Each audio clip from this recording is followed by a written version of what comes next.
Even if the anti-missile is deployed in Poland, it's not going to be able to intercept.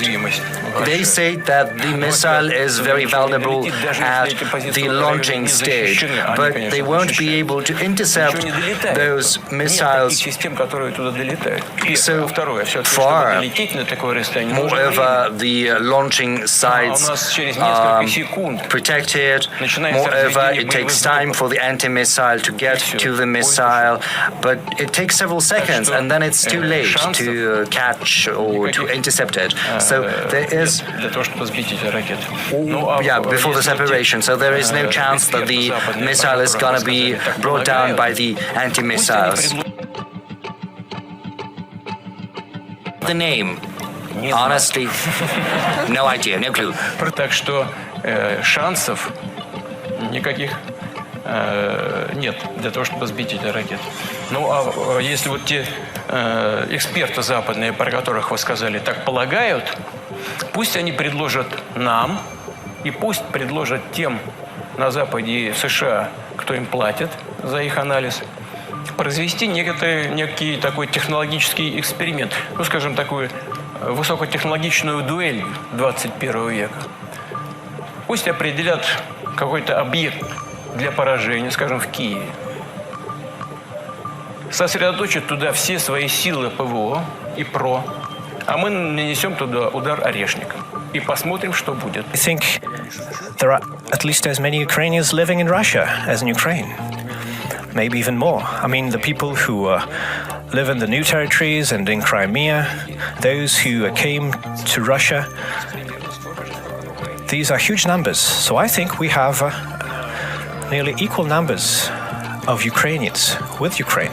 And it's something that we welcome because the people who are a part of our culture and part of our people are welcome. What we need is not just a ceasefire, we need peace, a long-lasting peace. With respect to pipeline gas supplies, Ukraine has declined to extend the transit contract. It was Ukraine, not us, you know. The European Union is sloping. There are other centers of the global development, and they are making progress. And in Europe and in the United States, this situation is changing as well. Russia is the #1 economy. We're speaking about the purchasing power parity and #4 economy in the world. And only China, the United States, India are ahead of us. So we are ahead of Germany, and this year we have outrun Japan as well. We're not working against anyone.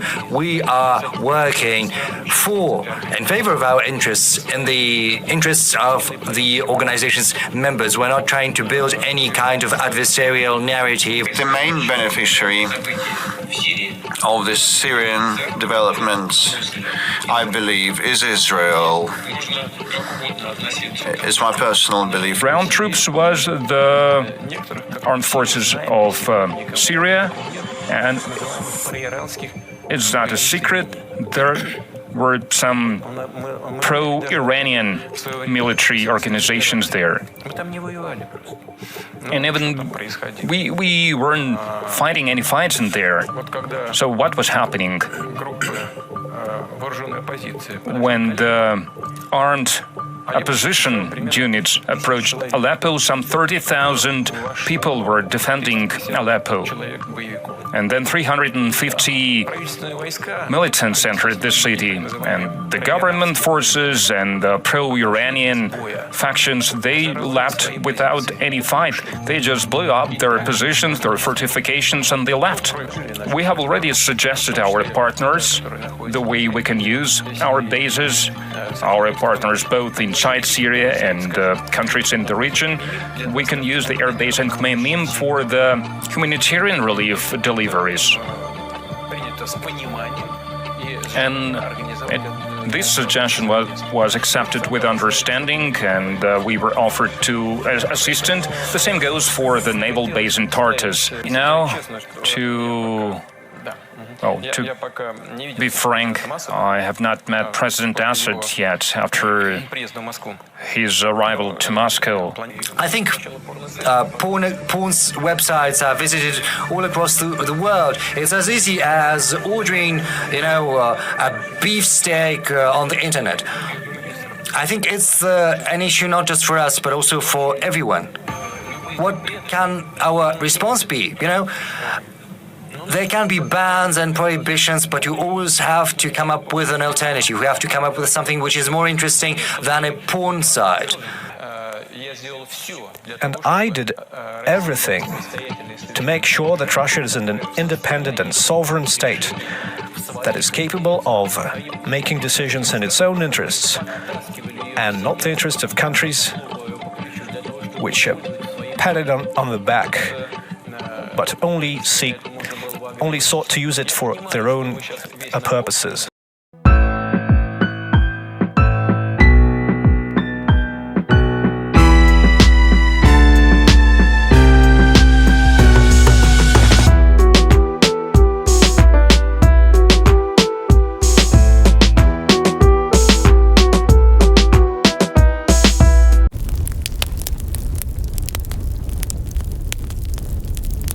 Watching the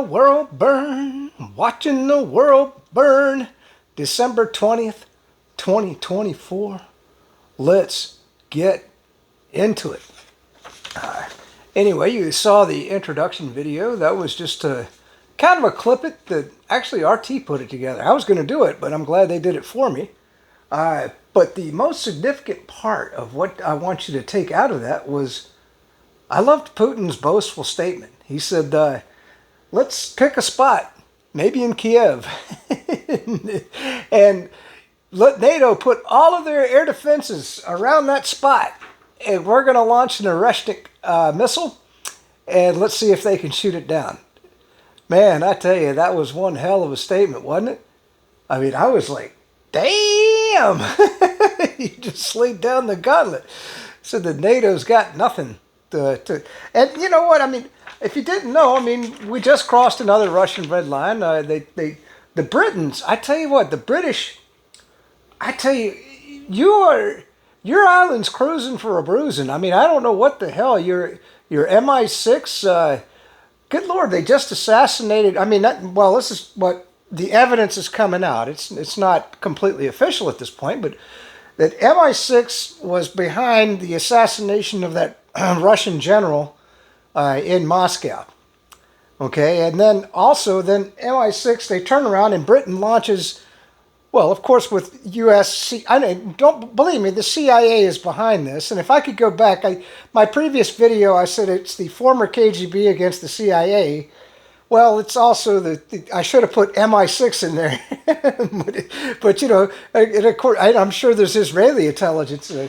But anyway, what I'm saying is that Britain, I mean, they launched, 4 or 5 or 6 Storm Shadow missiles into Russia? Of course, with CIA help. I tell you, it's getting crazy. We're going to get into some more on Russia, but because some people say, well, you're just a Putin puppet. All you talk about is Russia, Russia, Russia. I don't want to watch your videos because it's Russia, Russia, Russia. Well, okay, so let's start with... some stuff that's relevant to you. I'm going to just get my favorite thing was the Babylon Bee. I tell you, I love the Babylon Bee. Remember, one of the reasons that Elon Musk bought Twitter, now X, was because he liked the Babylon Bee. Isn't it amazing how the world works sometimes, isn't it? Anyway, the Babylon Bee. Congress proposes new law banning anyone from reading spending bill until it is passed. I was laughing because, well, let's just watch. This is a 40-second video from Nancy Pelosi, a Democrat, saying the same damn thing. We're you've heard about the controversies within the bill, the process about the bill, one of the items. But I don't know if you have heard that it is a legislation for the future. Not just about health care for America, but about a healthier America. where preventive care is not something that you have to pay a deductible for or out of pocket. That prevention is about diet, not diabetes. It's going to be very, very exciting. But we have to pass the bill so that you can find out what is in it away from the fog of the controversy. All right, so that was Nancy Pelosi basically saying, well, we'll read the bill once it's passed. Now, if you didn't know what was happening, the Democrats, the way the omnibus bills work is they put them up 5 days before Christmas. Congress either votes on it and passes it so they can all, because they're all lazy fucks, they all just want to go home and be with maybe friends and family. I don't know if they have any friends and family. Some of them are that evil. But, they just want to get the hell out of Washington, D.C. and get the bill over. And it was like, and of course, the bill is written by lobbyists and special interest groups. No American would ever want a bill like this. And so the bill got dropped. And luckily, there are some dedicated people out there that actually read. Can you imagine reading a 1,000-page bill? I talk about the most boring language, and man, there was all kinds of stuff that came out in this thing. But I want to read to you what was in the bill. This is Vivek Ramaswamy. By the way, he's on the Department of Government Efficiency, or he will be as of January 20th. The Democrats are hating life right now. Now, if you're not following along, the evil Democrats, they're coming out and they're saying, by not approving this bill, the people in North Carolina are not going to be taken care of. See, this is what Democrats do. They put a certain amount of good in every bill, and then they load it up with 80% bad for the American people. Like funding for Ukraine or some crazy law. There was some crazy laws in there, like, how they were going to fund going against free speech and all kinds of crazy shit. And then, but because they had the 20% or the 10% in there that was good, they come out and say, the Republicans stand against these good things that were in the bill. But let's just read what Vivek had to say about the bill, because I thought this kind of summarized it as best as it could be summarized. I wanted to read the full 1,500-page bill and speak with key leaders before forming an opinion. Having done that, God, did Vivek really read the bill? Vivek, man, my hat's off to you, man. Oh my God. Holy moly. He's dedicated to his role in the Department of Government Efficiency for sure. It's full of excessive spending, special interest giveaways, and pork barrel politics. This is what Democrats are all about. I hate the freaking hypocritical Democrats. I hope that you do too. If Congress wants to get serious about government efficiency, they should say no. Keeping the government open until March 14th will cost $380 billion by itself. But the true cost of this omnibus CR is far greater due to new spending. Renewing the farm bill for an extra year. See, this is what I'm telling you. So they put the farm stuff in there and they say, oh, the Republicans stand against their farmers. The Republicans stand against their farmers. The Francis Scott Key Bridge replacement, $8 billion. The proposal adds at least 65 cents of new spending for every dollar of continued discretionary spending. Doesn't sound too bad yet, does it? Doesn't sound too bad. Let's keep going. The legislation will end up hurting many of the people it purports to help. Debt-fueled spending sprees many feel good today, but it's like showering cocaine on an addict. It's not compassion, it's cruelty. Farmers will see more land sold to foreign buyers when taxes inevitably rise to meet our obligations. Our children will be saddled with crippling debt. Interest payments will be the largest item in our national budget. Congress has known about this deadline since they created it last September. There is no reason why this couldn't have gone through the standard process, instead of being rushed to a vote right before congressmen want to go home for the holidays. The urgency is 100% manufactured and designed to avoid serious public debate. The bill could have easily been under 20 pages. Instead, there are dozens of unrelated policy items crammed into the 1,547 pages of this bill. there is no legitimate reason for them to be voted on as a package deal by a lame duck Congress.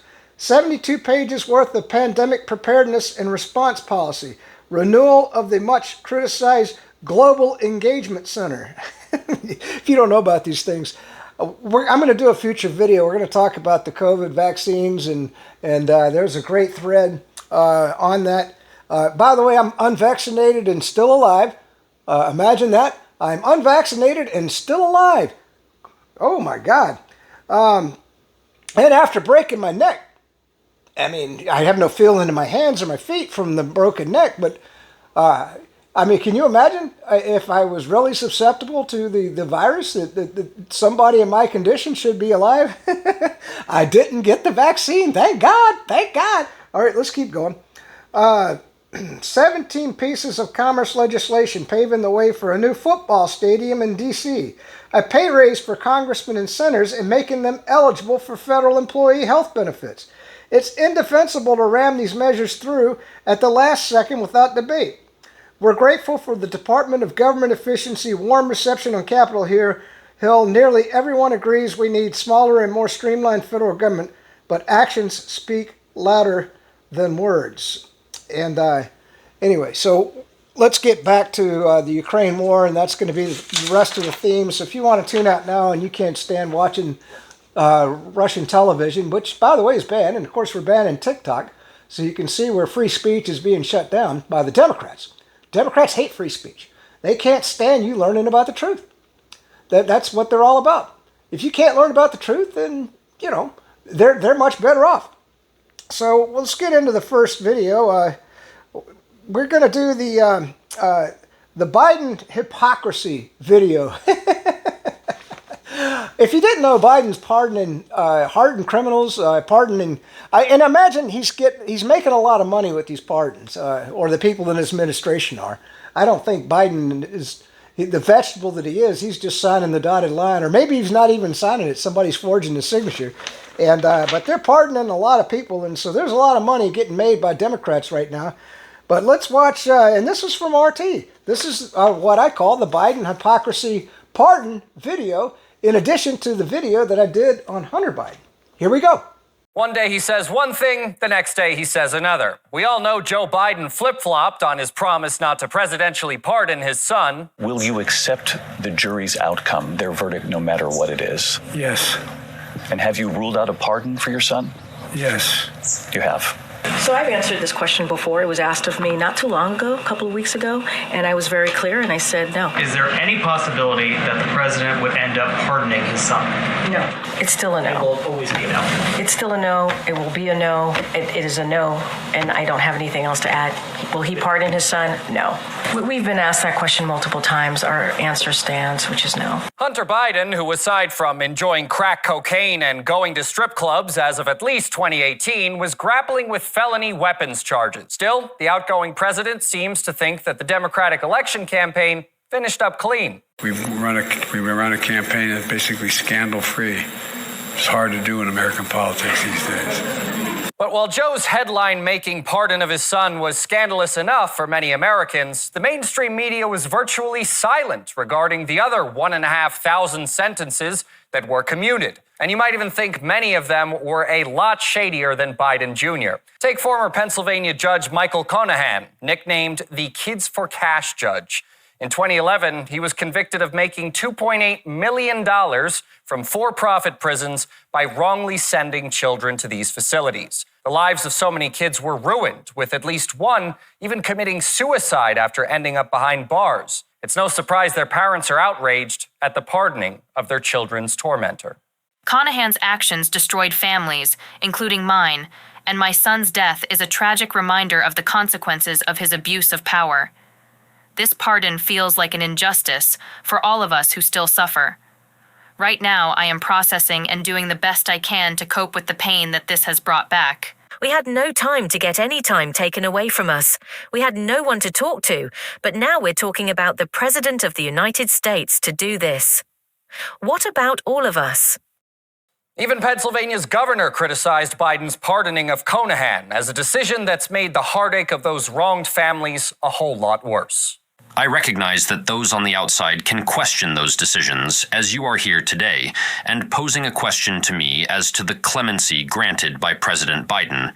So I'll offer these thoughts as an outsider, not privy to all the information he looked at, but I do feel strongly that President Biden got it absolutely wrong and created a lot of pain here in northeastern Pennsylvania. But Conahan's not the only one pardoned by Biden who liked to pick on little kids. Jacqueline Mills ended up in prison because she stole millions of dollars that were intended to help feed hundreds of poor, hungry children in eastern Arkansas. Her defense, the law is racist. I'm trying to understand what the hell is the difference between me and these other people. There has to be a set of rules for whites and, I won't say for blacks, but for Jacqueline Mills. Then there's Dr. Mira Sachdeva, who in 2012 stole millions of dollars from cancer patients in Mississippi. She received the maximum sentence of 20 years for her crimes, but is now getting off easy. Prosecutors said that she would allow her cancer center to reuse syringes and use chemotherapy treatments after they had expired, leading to a number of deaths and the spread of HIV. A number of victims and their relatives even expressed their grief publicly after attending Sachdeva's court hearing. My sister meant a lot to my family because she had a hand in raising us. So I'm hurt over that, but I have some closure to the fact that now I know some justice is done. And let's not forget former New York State Assemblyman William Boyland and his 21 felony counts, all connected to robbing the elderly. He was sentenced to 14 years in prison back in 2015 after he stole state funds for senior citizens and took thousands of dollars in bribes from undercover FBI agents, whom he later even asked for another $250,000. I have legal fees for this legal thing that I have. I have to hire a good attorney. I have a good attorney, I just can't pay him. Laughs. For me to be talking the kind of, expansive kind of vision that I have for this project and myself, I not only have to be clear of this project, I have to get clear of these charges, but I have to sort of come back in a bigger sense. That's what has to happen, I mean, in the long term, I think, everybody wins with that. That's all on top of previous bribery charges that Boyland had on a completely separate occasion. But he had chump change in comparison to the nearly $54 million that Rita Crundwell stole from the city of Dixon, Illinois, when she was treasurer there in the 1990s. In the largest public theft in the state's history, Crundwell funded a lavish lifestyle over the course of 2 decades, while her city fell into financial crisis. While the city was suffering, the defendant was living her dreams. Crundwell's conduct in continuing to take millions of dollars from the city of Dixon to support her lavish lifestyle while she knew that Dixon was in dire financial straits was especially egregious. Crundwell was set to be released from house arrest in 2029, but she lucked out with Biden, just like the former CEO of Zeke Rewards, Paul Burks, who got busted for running a $900 million Ponzi scheme built on lies and empty promises. The scheme got out of hand, more than Mr. Burks may have thought was going to happen. But anyone could have seen what was going to occur outside himself and his marketing cheerleaders. Last but not least is Felix Victor Johnson from Maryland, a former caretaker who stole money from his mentally disabled patients. Over $30,000 in fraudulent tax returns, in fact, all filed using their personal information. Who knows how many more bad apples there are among the criminals that Biden pardoned? What we do know, though, is that the outgoing president is planning to pardon even more, which could very likely mean denying justice to even more victims and their family members. All right, so that's the pardon video from there. So now we did Putin up front talking about the war in Ukraine. And the one I wanted to get to was, I want to talk about General Kellogg. This guy's a fucking idiot, man. I mean, gosh, I shouldn't say cuss words, should I? Oh my gosh. But you know what? I mean, this guy is a complete fool. And so he's talking about how Russians are sending in waves of, I don't know where the guy's getting his information from. I mean, if you're following along the war, the Russians are taking out the Ukrainians by 10 or 15 to 1. And he's saying it's just the opposite, that the Ukrainians are taking out the Russians. And how could you... Ukraine doesn't even have an air force, man. Russians are up manufacturing NATO and Ukraine. But they're firing 10 millimeter shells, or they used to be, or 150 millimeter shells. Excuse me. At a ratio of 10 to 1. Oh, it used to be, and now it's probably much worse than that. And I don't think it was in the video in the beginning, but Putin said that they've got 2,000 troops up in Kursk surrounded right now, and that the troops are trying to break out, and of course Ukraine's trying to rescue them. And he said, nope. They're just going to get wiped off the face of the planet. And that was in his speech. By the way, talking about the speech for just 1 second before I get into some Russian videos here. Can you imagine he did a 4-hour press conference? Could you sit down and answer questions intelligently for 4 hours? I couldn't do it. And that's why Trump used to amaze me doing 3 rallies in a single day. I mean, Trump and Putin, they're two peas in a pod, right? All right, so let's watch this idiot video by Kellogg talking to Fox News. Very much. Now, the incoming special envoy to Ukraine and Russia is Lieutenant General Keith Kellogg, and he joins me now. General, is this the killing of this general? Is that a setback for peace talks? Yeah, Stuart, thanks for having me. I don't think it's really a setback, but I would say this. There are rules of warfare, and there are certain things you just kind of don't do. For example, you don't kill wounded soldiers on the battlefield. You're not supposed to kill non-combatants. When you're killing flag officers, general officers, admirals, or generals in their hometown, it's kind of like you kind of extended it, and I don't think it's really smart to do it. It's just not kind of the rules of war as you said. Now, if you're a general officer and you're on the battlefield or you're forward, you're a legitimate target. But I kind of looked at that and I said, that's carrying a little bit too far, and you hire a mercenary to do it. Not a good idea at all, in my opinion. But, this is warfare, and, warfare is ugly, Stu, and this is the kind of thing you see in warfare. It's unfortunate, and that's the reason why soldiers never want to go to war, because this is what happens.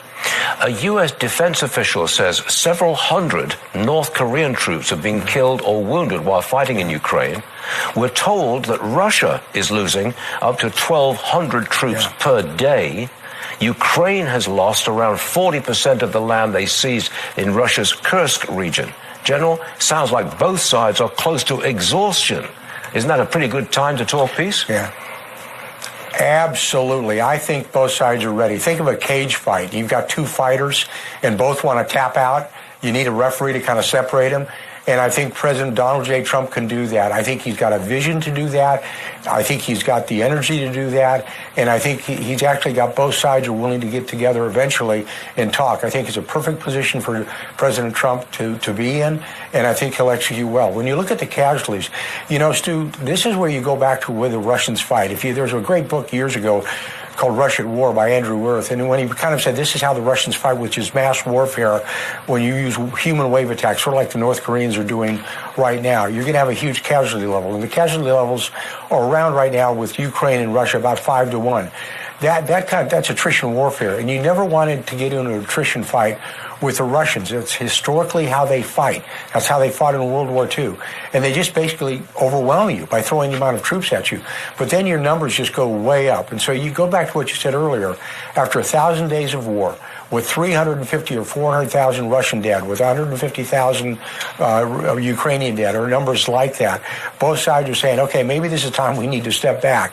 And it's a perfect time. And I really believe that President Trump, who made this promise on the campaign trail, will actually execute this, and it'll come to conclusion, I believe, this year. I think he's got the right capability and ability to do it. So I look forward to it. You're visiting Kyiv in January, in just a couple of weeks from now. What's the main goal of that trip? Well, I don't want to really report on the trip because that is going to have to come out of the transition team, what I'm going to be doing. But here's what I would say about a trip, or any trip that Steve Wyckoff makes as well.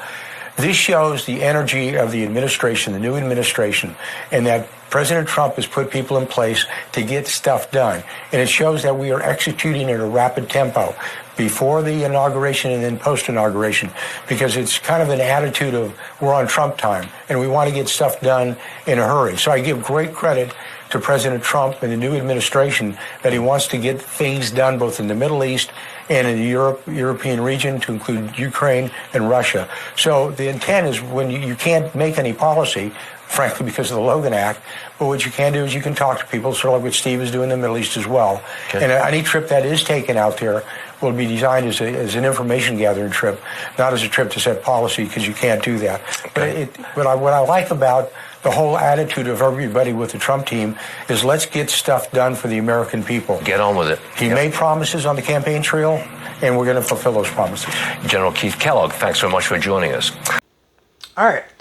So then we got to follow up with the Russian Gerasimov, and he's talking about just the opposite, and how Russia is saying how the war is going in Ukraine.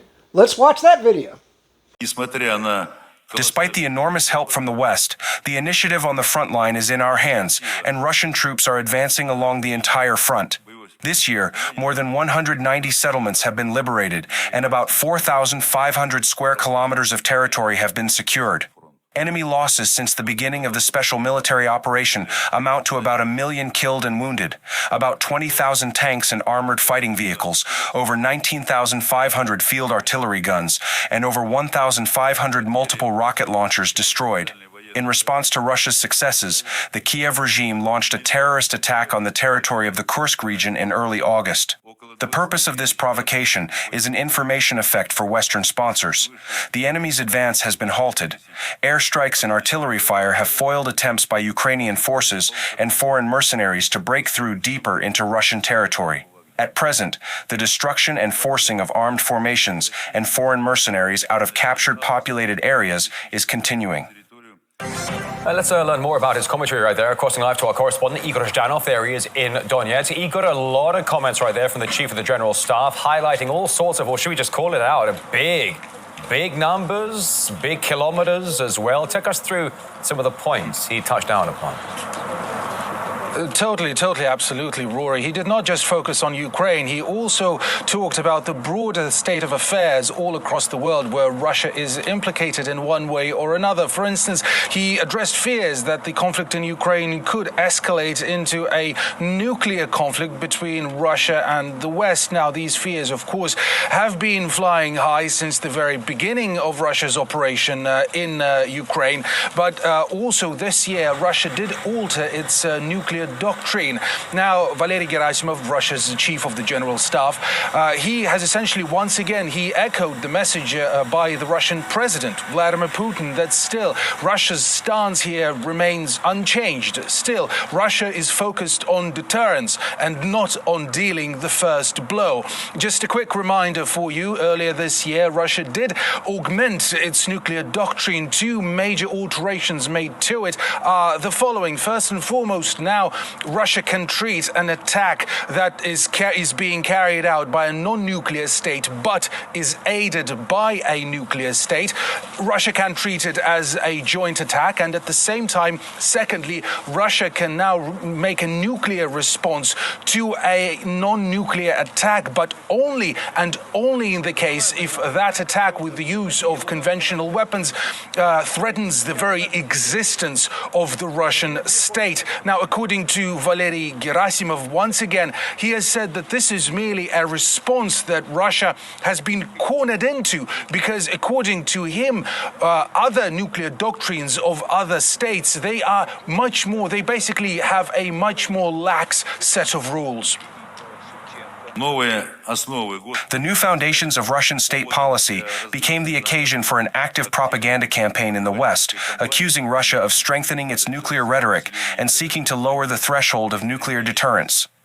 I would like to stress that the so-called deterrence threshold is not defined by any of our country's international obligations and is determined by the need to deter an aggressor and neutralize threats emanating from a potential adversary.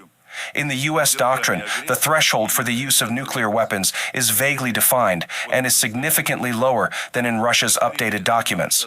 At the same time, there should be no doubt in anyone's mind that we will take all necessary measures to respond to any security threats and use the weapons we deem appropriate. But now, at the same time, while Russia is focused on deterrence in the first place, it still continues to update its nuclear arsenal. The newest addition to it is the brand new hypersonic ballistic missile Oreshnik, which went ballistic in the media too when Russia used it for the first time in its non-nuclear version in Ukraine in an actual combat. That was more about sending a message rather than dealing any sort of obliteration. But still, that caused a lot of concern in the West and in Ukraine too. But of course, as I said, Ukraine is not the only thing that Valery Gerasimov talked about. He also addressed a bombshell that came out of Syria when the government of Bashar Assad fell within days. Again, Russia was heavily involved in Syria. Russia was one of the countries, arguably it was Syria's biggest ally, that brought initial victory for the Bashar Assad's government back in 2020 against armed militias. But, the government of Assad fell. Assad and his family evacuated to Russia. And, basically, Valery Gerasimov, he laid out the vision of Russia and the Russian military as to what led to this, truly lightning speed, fast, fall of the Assad army. Неуклонно деградирует обстановка на Ближнем Востоке. The situation in the Middle East is steadily deteriorating. The risks of the crisis escalating into a regional war remain. The most significant factor characterizing the situation in the region has been the effective destruction of statehood in the Syrian Arab Republic. On November 27th, the opposition launched an offensive from the Idlib de-escalation zone. Government forces were unable to offer proper resistance. This is due to the Syrian army's lack of ability to conduct regular combat training and the low morale and psychological state of its personnel due to the long economic crisis caused by the unprecedented sanctions imposed by the U.S. and its allies. In its turn, Russia made attempts at a Syrian peace settlement in the Astana format, but this did not suit primarily the U.S. and the U.K. Today, the region remains in a difficult situation in the zone of the Palestinian-Israeli conflict, in the Lebanese Republic and Yemen. The humanitarian disaster in the Gaza Strip has become the largest for the entire period of confrontation in the region. The support of extra-regional states for the warring parties in the Middle East, the involvement of Lebanon and attempts to provoke Iran are creating dangerous preconditions for the expansion of the zone of instability in the region. Well, moving on from the Middle East to Africa, there the Russian regional coup is very active and successful too. A bunch of African nations chose to oust the Western military presence. I'm speaking about the French military presence, of the American military presence, in favor of the Russian troops, helping them with, finding and obtaining stability and security. According to Russia's chief of the general staff, the West, with the aid of the Ukrainian experts and, officers and military trainers, the West has not given up on the idea of destabilizing the continent. Сохраняется сложная обстановка в Африке. The situation in Africa remains complex. That's because Western countries continue to use neocolonial practices, viewing the continent solely as a source of strategic raw materials. Such practices are not supported and understood today. The West continues to lose its position in the region as more and more African countries are starting to fight for their independence. Burkina Faso, Mali, and Niger proclaimed the creation of the Sahel Alliance last September to ensure regional security and strengthen control over national territory. And in January this year, they withdrew from ECOWAS due to its inability to provide assistance in the fight against terrorism. Terrorist organizations supported by Ukraine pose a specific threat to the security of the Sahel region. That includes training of terrorists in the use of unmanned aerial vehicles and training in subversive activities against civilians. For our part, we will continue to support our partners from Africa in defending their sovereignty and ensuring safe conditions for their development. Now, this sentiment that the United States is still operating under this neocolonial really mindset, this is exactly what I heard on Sunday here. A large delegation from more than 10 African nations, they visited Donetsk and the Donetsk region. That visit was spearheaded by Ethiopia. There were, representatives of multiple African nations like Tanzania, Southern Sudan, and, Malawi, and so on. And this is exactly what they told me, that essentially this is why Africa is picking Russia now over any other Western ally, because Russia has never been, operating under this neocolonial mindset. Russia has never tried to exploit Africa for its resources. These are their words, not mine. And so this is exactly why Africa is right now has turned so heavily and so significantly towards Russia. So again, this was a rather broad event hosted by the Russian General Chief of Staff. It was like an end of the year recap. Among other things, he also said that the Russian armed forces, that they have completed every single mission here in Ukraine that they intended to, and in general, this echoed the rather favorable and optimistic outlook on the state of affairs here in Ukraine that was previously voiced by both the Russian president and by the Russian defense minister. All right, so there you go. Anyway, I guess that's about it for the video. And of course, this was Kash Patel. I asked Congress to investigate where all this money has gone. The American people are owed this money, and we're going to get into some other information that you need to know about in the next video. Like I said, we're going to do a little bit on the COVID, and of course, the bird flu is they're saying that's going to be. Of course, it's been manufactured by the United States. And by the way, funding in the bill that was going to fund more biolabs, and that omnibus bill that got killed, well, hopefully killed. I mean, everybody's saying it's dead. They were going to fund more biolabs. The Democrats hate humanity. They hate America, and they hate you. And I hope you can understand that. Peace out, and stay free.